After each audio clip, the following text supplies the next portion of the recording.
जेणे करून आमकां एक्सिडेंट कमी जावपाक जाय. काल आमचे ह्युमन रिसोर्सचे स्टाफ वाळपय म्हणजे साखळींतल्यान वाळपय वयता आसतना ताका 4 व्हिलरान ताका एक्सिडेंट केला आनी ते एक्सपायर जाले.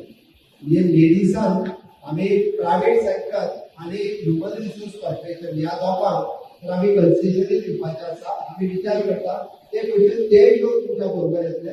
तुमकां टिकेटी कशें करप हाचोय आमी विचार करता. लेडीज प्रायवेट सेक्टरात काम करतात म्हणजे इंडस्ट्री सेक्टरात तांकां 50% कन्सेशन आमी सगळ्या बसींचेर दितले. सगळ्या बसींचेर दर सकाळ म्हणजे भायल्या चड प्रायवेट सेक्टरान कामाक वचपाक जाय. तुमकां रिफंड कशें दिवपाचें आसा आमी विचार करता. तुमकां लॉस खंयच्याच बाबतींत आमी करचे ना. बट चड फुडें करता हांवें आज आतां ही मिटींग जाल्या उपरांत प्रत्येकान आपलो फॉर्म वो म्हाजी बस येवपी वो भरून दियात. कामतकाराचे म्हणल्यार सगळ्यात फाटले फावटी जातलो फक्त 50 जाणांकूच फायदो मेळ्ळो. तसो आतां 50 जाणांक मेळपाक नाका. आमकां सगळ्यांक मेळपाक जाय गोंयभर.